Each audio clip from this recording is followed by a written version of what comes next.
Another year, another Game Awards, and I gotta say, this year there was a lot of stuff that happened. In this giant 3.5-hour showcase, there were tons of awards, world premieres, celebrity guests, world premieres, and how could we forget the world famous world premieres? There's a lot to take in, so in case you missed the live stream or just don't have time to watch the whole thing, then this video is here to catch you up on everything you might have missed. So, without further ado, let's get started. Before the show properly begins, we have the pre-show, where gender-bent Jeff Keighley hosts all the awards and trailers that don't matter. There's that one game that everyone forgot about, a living corpse walks on stage, and then the Impact Award.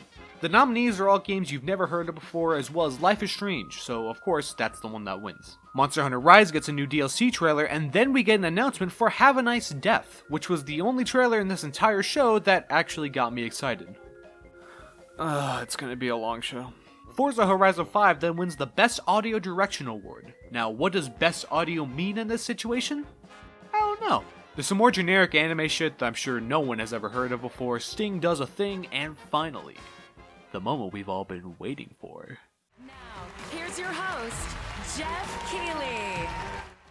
There he is. Before we begin, this show is sponsored by Fuck You Activision. We start with the brand new trailer for Hellblade 2. They say this is real gameplay, but I don't believe them. We then get an announcement for Star Wars Eclipse, which I almost got excited for until I realized it was being made by these guys. David Cage strikes again. Jeff then boasts about how excited he was that this next game announcement didn't get leaked. Watching the trailer, and yeah, I can see why no one decided to leak it. Maggie Robertson, the voice actress for Lady Dimitrescu, wins Best Performance Award.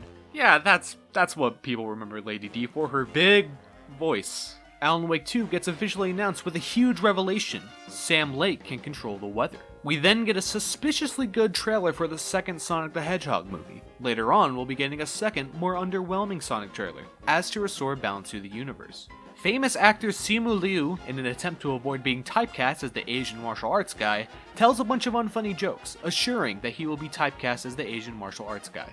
We then finally, after years of waiting, get an announcement for a brand new Silent Hill. Oh, wait, what? Huh? What do you mean this isn't Silent? What? This isn't Silent. Why did people get Silent Hill trending on Twitter then? Well, it's about time, Cuphead. Is what I would be saying if we still didn't have over half a year left for the DLC to release, so never mind, I guess. If I had a nickel for every time I got blueballed thinking a new Silent Hill game was being announced, I would have 2 nickels, which isn't a lot, but it's weird that it happened twice. Halo Infinite wins the Player's Choice Award, even though it's literally only been out for 1 day. There's a trailer for a new Dune game specifically targeted towards my dad. Among Us is real, and it is coming for you. We also get a new trailer for Dying Light 2, the biggest myth in video game history. Next up is Imagine Dragons, who have surgically engineered the perfect way of pissing me off.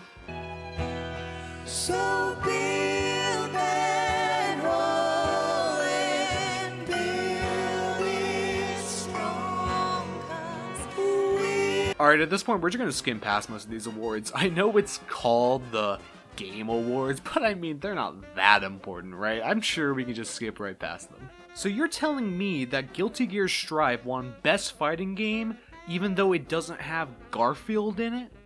Now that just doesn't sound right. Also, I want to point out that Nintendo literally lost the Best Nintendo Game category. Like, there was literally only one non-Nintendo game on that list, and you still fucked it up. So like, what is Elden Ring anyway? Is it like a fantasy game? Does it have swords? That's kinda cool. We get confirmation on what I've suspected all along. Keanu Reeves isn't real. And finally, in a shocking Pepsi twist, the winner for Game of the Year is a game that actually deserves to be Game of the Year. Congratulations, It Takes Two. Thank you for watching. Remember that Psychonauts 2 got robbed, and goodbye.